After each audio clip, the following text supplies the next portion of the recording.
शकतं ते. आता ताई,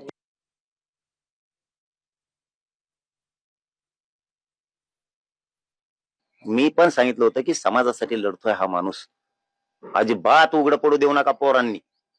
पुरे जिल्ह्यातले राज्यातले पोरं एका बाजूने उभा राहा. अजिबात ह्या माणसाला उघडं पडू द्यायचं नाही, ताकदीने उभा राहायचं. आणि समाजाने काय कमी नव्हतं केलं. समाजाने खूप बहुमतानं निवडून दिलं होतं.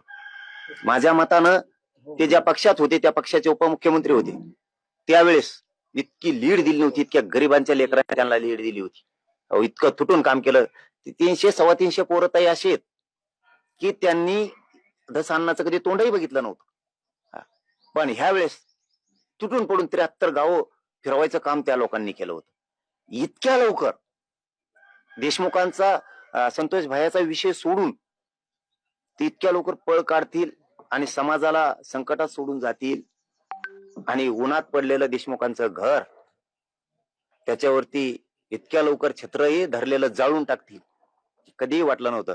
पण माझ्या तोंडातून एखादा शब्द जाण्याऐवजी मी थोडीशी आधी खात्री करतो ताई या विषयाची की खरंच हे का. पण हे मात्र दुर्दैव आहे. जर खरं असेल तर हे दुर्दैव आहे एका खून केलेल्या माणसानं की त्यांनी खून खंडण्या मागायला लावल्या. सगळा समाज, वंजारी समाज सुद्धा विटीस धरला, ओबीसी समाज विटीस धरला. खुन बलात्कार करू करू मराठीही मारले. त्या व्यक्तींना भेटायला जावंसं वाटतंय. आणि एका पत्रकार बांधवांनी प्रश्न विचारला होता की पंकजा मुंडेला शुभेच्छा द्या.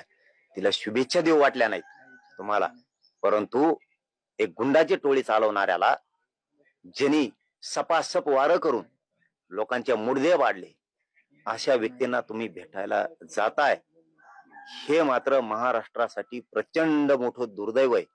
याच्यावरती समाजाने कोणावर विश्वास ठेवायचा. पण हरकत नाही, मनोज जरांगे आहे ना. ज्या दिवशी समाजाला अडचणीचा पठ्ठ्या इथं बसलेला खंबीर यांनी 6 कोटी मराठी आहेत. यांच्या जीवावरती माझा मराठा समाज चालणार नाही. हे राजकारणी त्यांच्या फायद्यापुरते येतात. पण इतका मोठा धोका देऊन जातील, इतका मोठा धोका देवेंद्र फडणवीसने सुद्धा कधी दिला नसेल. कधीच कोणत्याच क्षेत्रानं दिला नसेल इतका मोठा धोका म्हणते त्याला. पण आता मी काय म्हणतो, पुन्हा पुन्हा मी शब्द बोलून जायचो आणि हे खोटं निघावं म्हणून मी पूर्ण माहिती घेतो संध्याकाळपर्यंत. मी अचानक खाली आलोय आणि करतो. आणि जरी भेटले असले तरी त्यांनी समाजासाठी लढावं पुढं आणखीन सुद्धा, ही सुद्धा अपेक्षा त्यांच्याकडून. पण घडलेली घटना असेल खरं तर मात्र मोठं दुर्दैव या समाजाचं. या भोळ्या बाबड्या माझ्या समाजाने विश्वास टाकायचा आणि यांनी मात्र त्याचं काळीच तोडून समाजाचं न्यायचं, असं व्हायला नको. कधी शेवटी ज्यावेळेस छोटे छोटे लेकरं त्यांचं आयुष्य आणि भविष्य तुमच्या हातात दिलंय आणि त्यावेळेस तुम्ही त्याला आगीत फेकताय, जाळात फेकताय आणि तुम्ही राजकारण त्याच्यावरती शिजवताय, ही मात्र मोठी शोकांतिका आहे. कोणत्या राजकीय दबावपोटी जर ह्या गोष्टी घडल्या असतील तर हे राज्याचं दुर्दैव आहे. खूप लोकांना वाटत होतं की हा माणूस महादेव मुंडेसाठी लढतोय, महादेव गीतेसाठी लढतोय, आंधळेंसाठी लढतोय, संतोषभाई देशमुखांसाठी लढतोय, सोमनाथ सूर्यवंशीसाठी लढतोय. एवढ्या दादांची तब्येत